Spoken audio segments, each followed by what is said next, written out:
Assalamualaikum warahmatullahi wabarakatuh. Bagaimana kabar sahabat semak? Semoga selalu dalam lindungan Allah Subhanahu wa taala. Malam Minggu ini kita mencoba untuk melihat perkembangan ya dari meninggalnya salah satu ASN Kementerian Luar Negeri ya, Mas Arya Daru Pangayunan ya. Di mana banyak berita ya berseliweran, para ahli, para sosiolog kriminalistik, mantan Kabar Eskrim, mantan Wakapolri, ya, kemudian staf ahli Kapolri dan ahli-ahli lainnya, ya, menyampaikan pendapat yang berbeda-beda di media.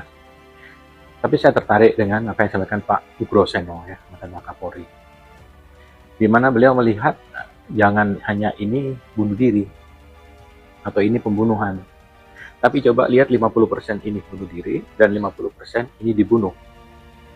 Dan saya sepakat itu. Katakanlah apabila di mindset kita sudah melihat bahwa ini bunuh diri, maka larinya pasti akan mencoba nyari bukti-bukti terkait dengan bunuh diri. Gitu. Makanya kita lihat dari dua sisi. Dengan memeriksa bukti-bukti yang ada dan saksi-saksi yang paling dekat, seperti keluarga. Kemudian kalau kita lihat di CCTV itu ada penjaga kos dan orang yang membuka, ya, dan kawan-kawan kos di situ juga. Itu harus diperiksa.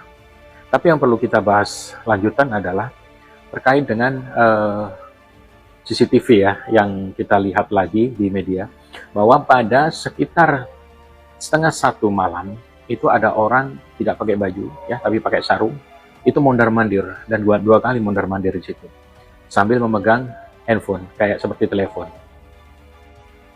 Ya, itu 11:30. 11:30 malamnya, ya, 1 jam sebelumnya, itu si korban almarhum ini keluar membuang sampah. Ya. Kemudian kita tarik lagi sekitar jam 9 malamnya, itu korban sempat teleponan dengan istrinya. Jam 9 malam, 10, 11, setengah 12 dia katakanlah keluar untuk buang sampah. Sebelumnya sempat pesan makanan ya, dan makan di ruang makan di sebelahnya itu. Setengah 12 keluar lagi buang sampah. Dan katanya si istri ini menghubungi yang bersangkutan itu untuk sholat subuh atau pada subuh dan 5-an ya, tapi HP-nya mati. Baru kemudian minta tolong ke penjaga kos untuk melihat ke sana. Jam 5 pagi ya, jam 5 pagi. Nah, kalau ternyata si istri ini menghubungi penjaga kos jam 5 pagi, yang jam 12:30 malam mondar-mandir, itu teleponan dengan siapa?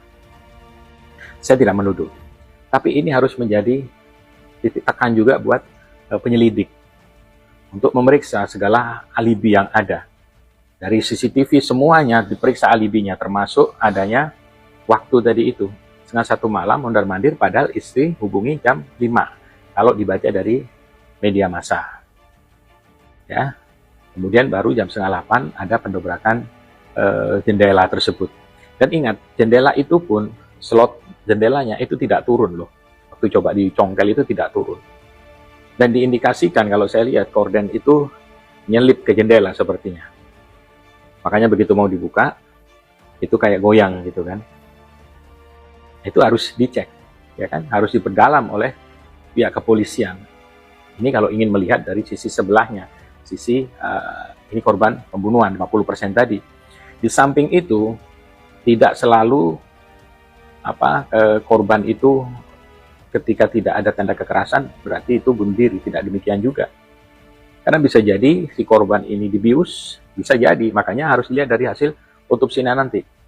Apakah ada racun, apakah ada katakanlah obat bius ya yang masih ada di dalam tubuh atau tubuh korban, apakah racun ada dalam pencernaan korban.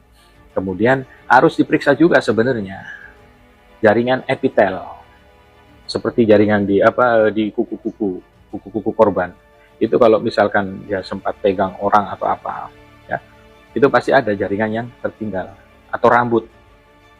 Jadi ada jaringan rambut, makanya itu harus bersih sebenarnya TKP itu. harus cek lagi apakah ada rambut atau benda milik orang lain yang bukan korban. Itu harus lebih dalam lagi sebenarnya. Ya, periksa dinding, kemudian diperiksa lantai, atap. Bisa jadi yang depan pakai akses, tapi bisa jadi masuk lewat genteng.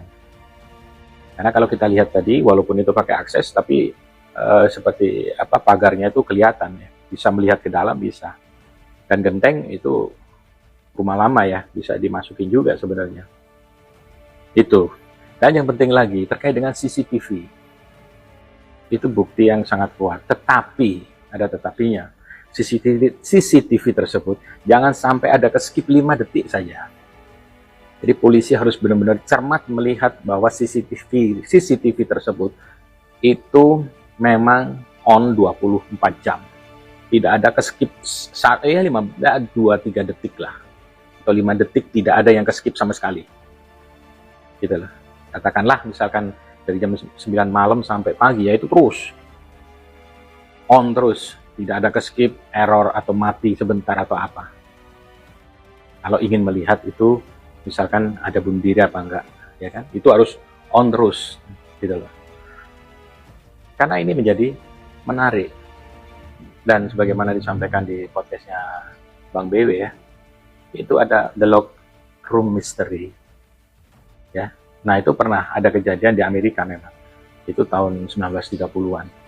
Orang meninggal di ruangan, ya, ada tembakan 2 kali, tetapi pintunya terkunci dan tidak ada kemungkinan orang bisa masuk dari situ, kecuali anak kecil.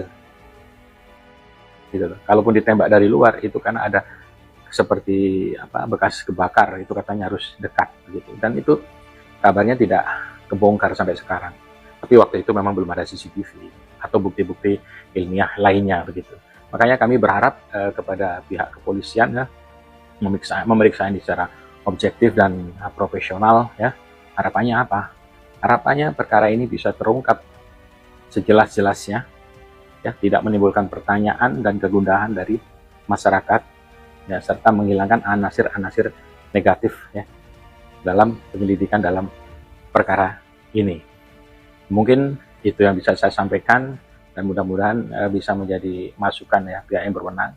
Kalaupun misalkan ternyata memang ada kekurangan, katakanlah pada saat otopsi pertama, ya bisa jadi dilakukan ekshumasi untuk memastikan misalkan kayak jaringan-jaringan epitel segala macam tadi di kuku, di tangan, di segala macamnya sudah diambil atau tidak begitu. Tapi terkait dengan lakban itu mudah, bisa aja orang pakai sarung tangan pembungkusnya, dilap ya, dan kemudian menggunakan tangannya si korban ini, kalau korban ternyata tidak sadarkan diri ya, sudah tidak sadarkan diri, ditempel-tempelkan begitu. Makanya nanti dari apa istilahnya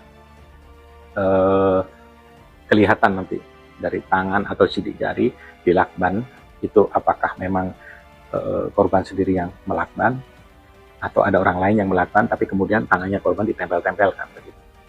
Demikian ya, kita lanjut nanti, semoga bermanfaat. Wassalamualaikum warahmatullahi wabarakatuh.